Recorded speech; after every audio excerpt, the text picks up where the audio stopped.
The call came just after midnight, 4 hours after my husband left the house. 4 hours after I warned him, "Don't go to his place, don't, you won't like what you find." But men never listen when their pride is louder than the truth. The voice on the other end was clinical, officer speak. Words like incident, critical, please arrive immediately. But none of it mattered. I already knew what I was walking into. Still, I did what I had to. I threw on a black coat, I fixed my lipstick, and I grabbed the policy folder I'd been hiding beneath the bed for 9 months. The one with his signature. The one that would make me a widow worth $3.4 million. I walked into the ER expecting blood. I wasn't ready for the silence. Room 402 was colder than the corridors. Colder than I expected for a place full of breathing bodies. But the breath in that room, it wasn't normal. Not my husband's, not my lover's. Especially not after what he did to him. I stepped inside. My lover's body was mangled. His mouth covered in tubes, his eyes barely open. But it wasn't the bruises or wires that made me flinch. It was the position, the object, the violation. My husband had inserted something into him, something sharp, symbolic, cruel, a literal piece of me. He found the photo. He knew. I looked at my husband sitting in the corner, hands bloodied, unmoved. He didn't run.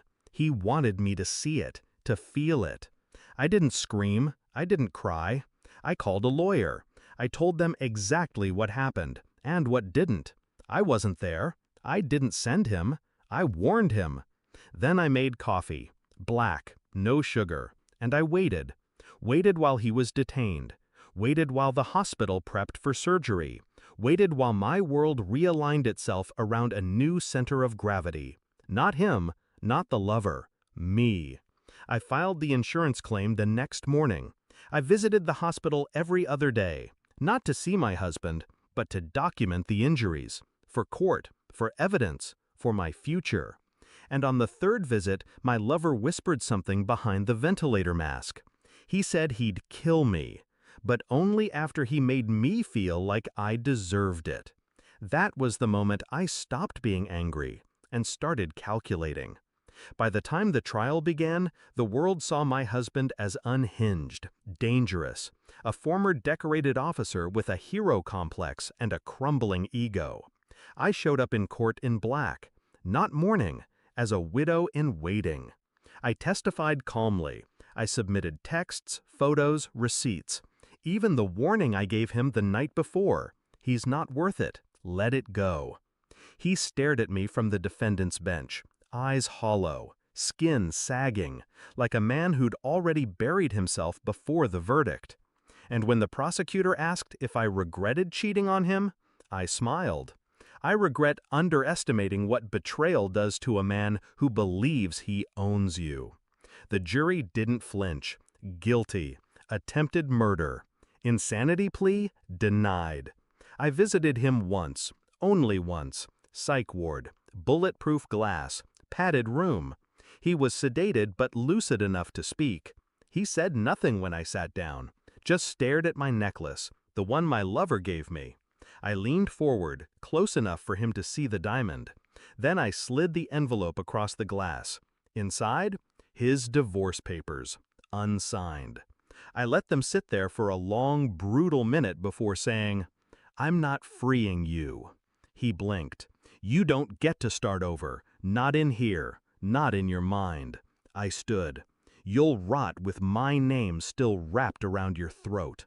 Then I left him with the one thing he couldn't kill. Me.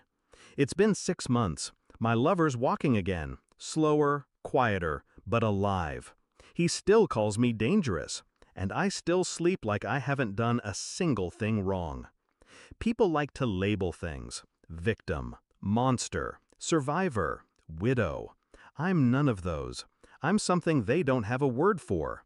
Because what do you call a woman who survives betrayal by orchestrating a symphony of consequences so silent no one hears the fall until it's over?